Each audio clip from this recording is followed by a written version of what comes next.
Salut, mardi 4 février 2025. Bon, là, on va écouter donc Emmanuel en campagne contre Macron, hein, parce que là, Macron, il parle comme si, donc Emmanuel, pardon, il parle comme s'il n'était pas président. Il parle comme s'il était un opposant, comme si c'était un opposant politique à la politique de la Macronie, donc de Macron. Hein. C'est ça la schizophrénie, hein, c'est un schizo, bon, c'est comme ça. Et il y a encore des gens qui sont là, qui applaudissent derrière, bon, Là, il est en train quand même de nous expliquer que il va finir de détruire toute la recherche, l'hôpital et tout ça, parce qu'il parle de partenariat public-privé. Bon, on connaît, c'est le public fait les investissements, donc nos impôts font les investissements pour payer, et le privé encaisse les dividendes. On connaît déjà. Ça, ils veulent le mettre partout. Hein, donc c'est ce qu'il va dire, vous voyez, le et en même temps, ça fonctionne. Donc je vous annonce, Emmanuel en campagne contre Macron. C'est le meilleur exemple du fait que le en même temps ça marche et que c'est long. On a besoin d'avoir des gens qui sont des champions dans leur domaine. On a besoin d'avoir des gens qui sont beaucoup mieux rémunérés parce que ce sont des champions et c'est un marché compétitif. Et on a besoin d'avoir des entreprises qui viennent le faire ici. Et donc si on veut répondre à vos trois critères de tout à l'heure, argent, argent, argent, il faut continuer d'avoir, c'est ce qui m'a été dit par le professeur Barlési, je lui ai dit quels sont les trois trucs qui vous bloquent, l'argent, l'argent, l'argent. Donc nous, on va continuer à mettre sur le plan... Et le talent, le savoir, la connaissance, non? On a besoin de mobiliser encore plus de partenaires privés. Voilà, privés. Pour venir faire de la recherche partenariale. McKinsey, pour financer des projets finalisés. BlackRock, Vanguard, avec les chercheurs de State Street, de l'université, de l'hôpital, du cluster. Et on a besoin d'inciter encore plus d'entreprises, de philanthropes à venir financer ces projets, financer Bill Gates, financer l'excellence en termes de recherche et en termes de soins. Donc décloisonnement, financement, et donc public-privé. Et puis après, je voulais vous dire que pour aller plus loin, on va essayer d'accélérer ensemble sur quelques éléments qui peuvent paraître simples, mais qui sont clés. Les données. Vous l'avez parfaitement alors là, il faut présenté. écouter, c'est hallucinant. Je crois qu'il faut être lucide. Il y a un très gros travail que vous faites ici qui est remarquable. Il y a le travail qu'on fait avec Paris Santé Campus, avec le Health Data Hub. Mais je crois que l'honnêteté me conduit à dire qu'on n'a pas été au bout de ce domaine. On est encore beaucoup trop lent, et on est lent très souvent entre les structures administratives elles-mêmes. Et je crois qu'il faut qu'on arrive, et ça je demande que les ministres me proposent d'ici au printemps des évolutions très simples, mais on doit distinguer la juste protection des données personnelles. Le fait qu'on ne veut pas que ces données personnelles soient utilisées à des fins de sélection adverse, par exemple dans les systèmes d'assurance.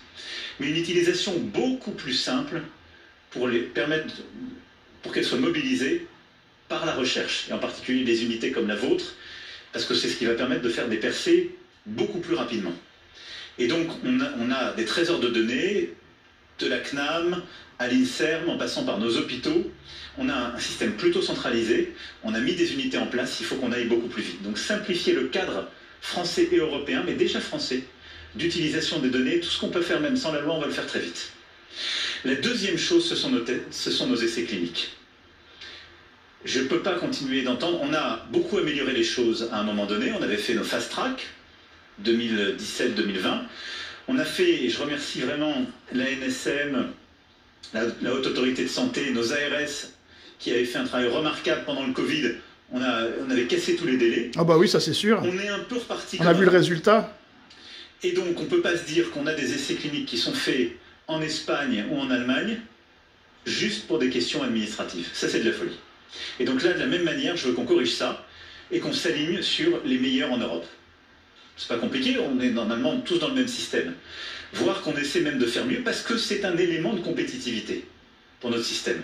Et on ne peut pas faire venir les grandes pharma, je parle sous contrôle de ceux qui sont là, ou les entreprises les plus innovantes, si on leur dit chez nous, on ne va pas te permettre de faire ton essai de phase 1, où il va prendre 3 fois ou 4 fois plus de temps qu'à Barcelone, où il est déjà autorisé. Et donc on doit casser ces délais, et donc aller beaucoup plus vite sur les essais cliniques. Et puis la troisième chose, c'est l'intelligence artificielle. Plusieurs d'entre vous y sont impliqués. La France va accueillir le sommet pour l'action de l'intelligence artificielle, qui est vraiment... J'espère qu'il y aura les Chinois, parce que sinon ça ne sert à rien. S'il n'y a pas les Chinois, oublie quoi. Des investisseurs, des entreprises. S'il y a un domaine où l'IA va permettre, est en train déjà de révolutionner les choses, ce sont les vôtres. Et donc je veux là aussi qu'on soit les meilleurs. Et donc qu'est-ce que ça suppose qu'on fasse? On forme les talents en France, c'est aussi la puissance de notre... Dans les commentaires, vous aurez Lucie, l'IA du CNRS, sans doute l'un une des catastrophe. meilleurs clusters mondiaux en termes de formation et de talent d'IA qui est sa clé. Et donc là, les connexions sont massives. Et donc ça, c'est une chance. On va développer lors du sommet de nouvelles chaires d'excellence, de nouvelles formations pour former davantage, faire revenir des chercheurs et des data scientists, des mathématiciens, etc. Deux, on a une énergie alors là, c'est carrément le délire. Décarbonée et on surproduit. On oublie toujours de le dire, mais la France a exporté... On surproduit, mais nous, on paye une blinde. D'énergie. 90 TWh, c'est ça, oui. C'est-à-dire, c'est décarboné. Voilà, c'est ça. Là, on les exporte chez nos voisins européens, c'est formidable, mais c'est ça qui est l'élément le plus rare aujourd'hui sur la planète pour attirer ces capacités, ces fameux data centers et ces capacités et de calcul pour les modèles, pour faire de l'IA, et de stockage. Et bien, à l'occasion du sommet, on va essayer de mobiliser des financements internationaux. On n'a qu'à sortir de l'Europe, comme ça c'est réglé. En France. Et vous permettre, du coup, d'avoir des capacités de calcul qui vont accélérer vos recherches, oui, ça, y compris dans la santé. Et puis 3, il faut accélérer les synergies, c'est l'interdisciplinarité. Et donc c'est la circulation des talents entre INSERM, INRIA, CEA, CNRS, vraies agences de financement qui doivent piloter la recherche avec l'ANR. Je veux aussi remercier France 2030. Et ensuite des clusters avec de la recherche finalisée.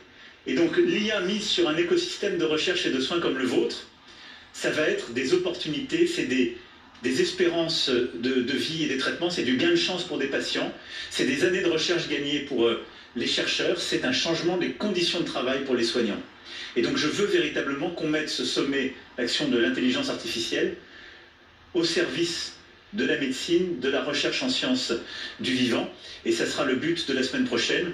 Je citais Hawking tout à l'heure, qui est un des champions en la matière, mais on va continuer d'avancer en ce sens, et comptez sur moi pour faire de l'IA en santé l'un des leviers d'accélérateur.